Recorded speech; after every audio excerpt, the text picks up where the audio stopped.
quero te convidar hoje a meditar nas palavras de Davi, escritas no Salmo de número 14. O insensato diz no seu coração: Deus não existe. Todos se corrompem e praticam abominações. Não há quem faça o bem. O Senhor olha do céu para os filhos dos homens para ver se há alguém que tem entendimento, que busque a Deus. Todos se desviaram e juntos se corromperam. Não há quem faça o bem, não há um sequer. Por acaso nenhum dos malfeitores compreende? Eles devoram o meu povo como quem come pão e não invocam o Senhor. Serão tomados de grande pavor, porque Deus está no meio dos justos. Quereis frustrar os planos dos pobres, mas o Senhor é o refúgio deles. Ah, se de Sião viesse a salvação de Israel! Quando o Senhor trouxer de volta os cativos do seu povo, então Jacó se regozijará e Israel se alegrará.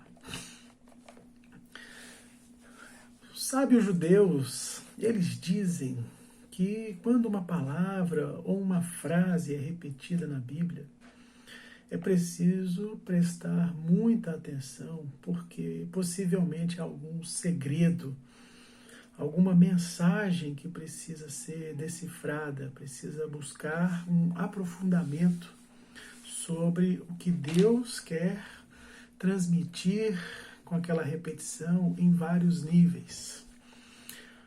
Então você que tem nos acompanhado, deve ter percebido que nós lemos um salmo bem parecido com esse. Na verdade, um salmo que, em sua maioria, é igual ao Salmo 14, que é o Salmo de número 53. E isto é muito significativo se pensarmos que existe aqui uma mensagem chamando a nossa atenção para aquele fato que sempre nos causa muita preocupação, muita dor de cabeça quando temos aquelas perguntas que surgem na nossa vida sobre coisas que não conhecemos, não vemos. Quantas vezes nós não ouvimos e nós mesmos não nos perguntamos se Deus existe, se Ele está presente, se Ele não está presente. O salmista vai dizer aqui que as pessoas, que fazem essa pergunta são chamadas aqui na minha tradução, como acabamos de ler, de insensatas, mas há traduções que trazem a palavra louco. A insensatez humana, ela consiste exatamente neste questionamento sobre a existência de um sumo criador, um sumo Deus, sumo bem, sobre um regente de toda a terra. Eu quero resgatar aqui aquilo que nós já comentamos algumas vezes. O pecado, e todo tipo de pecado, ele causa uma falha na nossa capacidade cognitiva. E o que isso significa? Significa que todos os pecados obscurecem a nossa percepção da realidade. Os pecados não permitem que nós percebamos as dimensões, como por exemplo, a nossa capacidade imaginativa, como por exemplo, a nossa fé, este componente da nossa natureza humana, ao qual nós nos apegamos sempre que buscamos respostas para as questões mais difíceis da existência humana. A insensatez que o salmista se refere aqui tem um componente, então, de orgulho, porque o insensato não suporta que as respostas elas pertençam a este âmbito da fé. Quando algo não passa pela experiência sensorial, o insensato ele se perde. E este é o componente do orgulho, porque ele não tolera. Esta é a insensatez.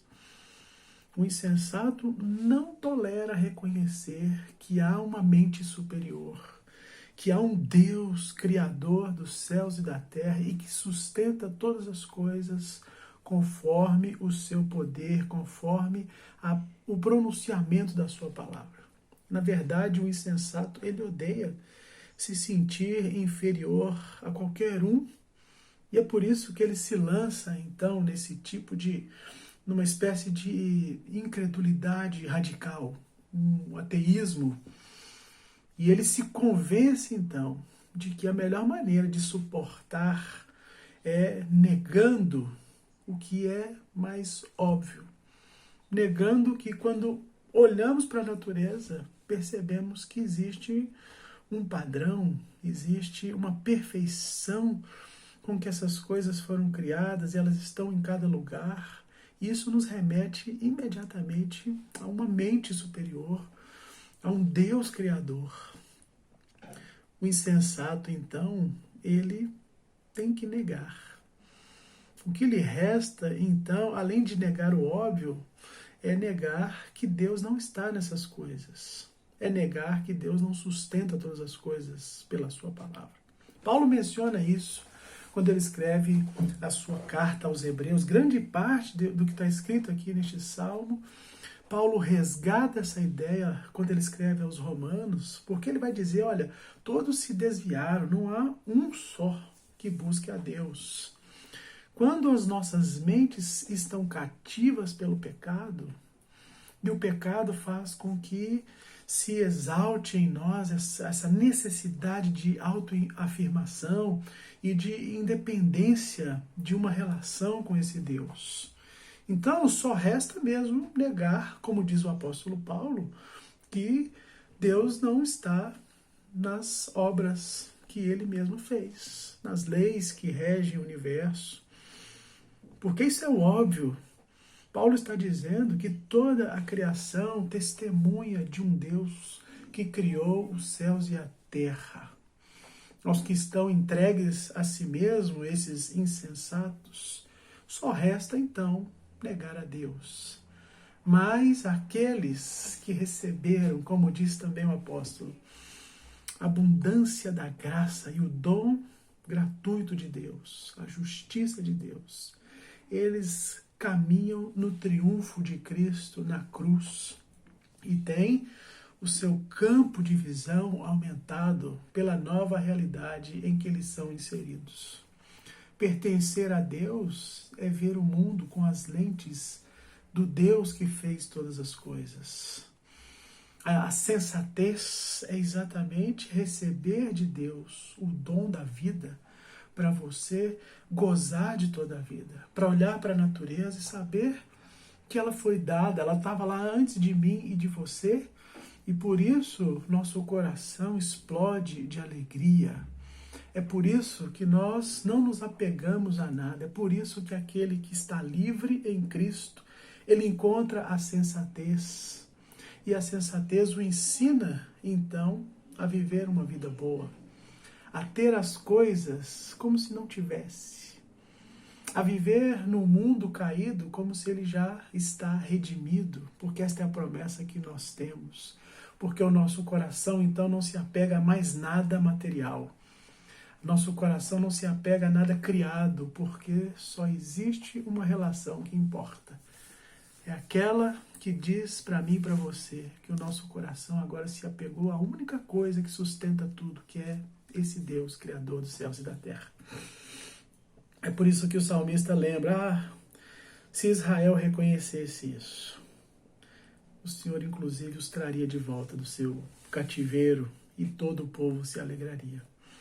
Então eu quero pedir para mim e para você, Senhor, ajuda-nos a confiar na Tua palavra.